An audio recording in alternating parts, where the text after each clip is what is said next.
मैं अपने जो सीमित मेरी जो बुद्धि है, जो मेरा सीमित जो मेरा समय है, उससे मैं कितना जान पाऊँगा? स्वामी जी कहते हैं कि पता है कि जो सही-सही जो विद्या अर्जन करना चाहता है सीरियसली, उसका एक साइन क्या है, उसका एक लक्षण क्या है?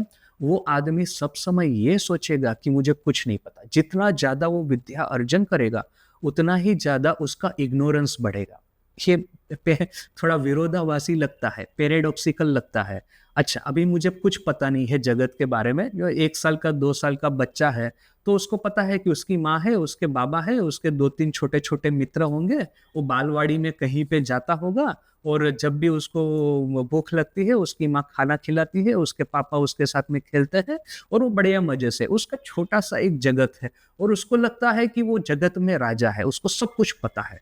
फिर थोड़ा-सा बड़ा होगा तब स्कूल में जाएगा, तब देखेगा कि अरे उसको तो ये वो ये जो मल्टीप्लिकेशन, ये फिर डिवीज़न, ये सब कुछ सीखना है उसको।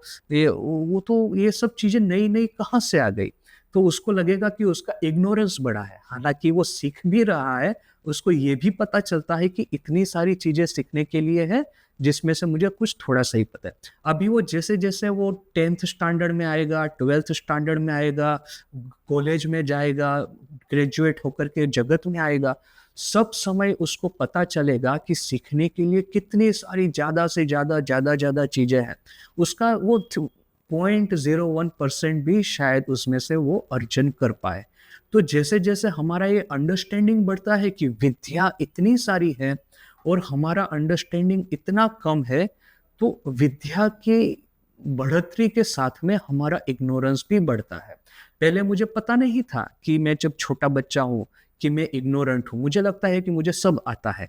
किंतु जब पता चला कि इतना सब कुछ सीखने के लिए है और उसमें से थोड़ा-सा ही मुझे पता है, तो मेरा इग्नोरेंस ही बढ़ता है। तो this is a sign of a real, वो मुमुक्षु जिसको कहते हैं ना कि विद्यार्थी। विद्यार्थी कौन है? जो विद्या पाने के लिए तत्पर हो।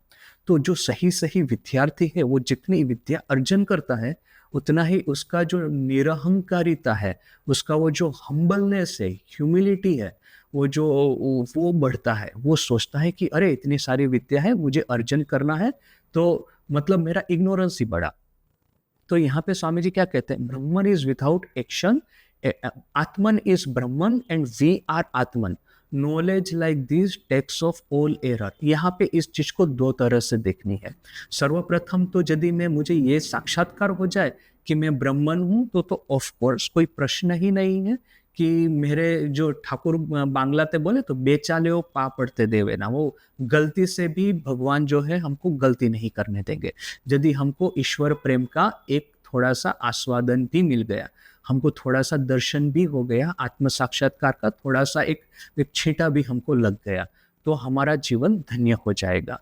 तो इस तरह से वो एक इंटरप्रिटेशन है। दूसरा है कि यदि वो नहीं भी हुआ, किंतु यदि मुझे ये भी पता चला कि मैं जो सीमित मैं जो हूँ, जो इस शरीर के भीतर में एक कान से जो सुनता हूँ, उसका एक लिमिटेशन है, आँखों से जो देखता हूँ, उसका जो एक लिमिटेशन है, अपने मन से जो सोचता हूँ, वो भी एक लिमिटेशन है। कोई इस तरह से बिहेव कर रहा है, तो मैं सोचता हूँ कि अरे! ये क्या पागल हो गया है? ना कि ये ऐसा क्यों कर रहा है? उस समय मुझे पता नहीं होता कि उसके पीछे में भी उसका एक लॉजिक है। वो कोई-कोई फ़ोर्सेस जो होती है ना, जो हमको जीवन में चलाती है, हम ना चाहते हुए भी कोई-कोई काम करते हैं। पब्लिक लाइफ़ में देखेंगे, कोई अच्छा आदमी है, सडनली उसने इस तरह से कुछ कर दिया, कांड कर दिया, हम लोग सब चौंक गए। अरे! इतना अच्छा आदमी समझते थे, उसने ऐसा कर दिया। तो हमको पता नहीं है कि बहुत सारी चीज़ें उसको ये मजबूर करती है, प्रेरित करती है कि हाँ, तुम अच्छे होने कर से भी तुमको ये बुरा काम करना होगा। तो उसके से गलती हो जाती है। किंतु तब मैं उसको धिक्कारूँगा नहीं, मैं उसके ऊपर में अभिशाप नहीं बरसाऊँगा। मैं सोचूँगा कि यदि सब कुछ ब्रह्मन है, तो मेरा ये जो नॉलेज जो है कि ब्रह्मन क्या है, कैसे है, किस तरह से काम करता है, वो इतना सीमित है कि I should become more humble. मुझे ज़्यादा विनयशील होना पड़ेगा। मुझे ज़्यादा इस तरह से होना पड़ेगा सोच कर के कि मुझे नहीं पता है कि क्या हो रहा है, लेट मी नॉट रिएक्ट। मुझे इस तरह से बिहेव नहीं करना है कि जिससे कि दूसरों को कष्ट हो। जजमेंट जिसको बोलते हैं ना इंग्लिश में, जजमेंट नहीं बांध देना है। एक निर्णयात्मक ठीक नहीं कर देना है, क्या वो गलत आदमी है, वो बुरा आदमी है। अपने मन को वो समस्थिति में लाना है।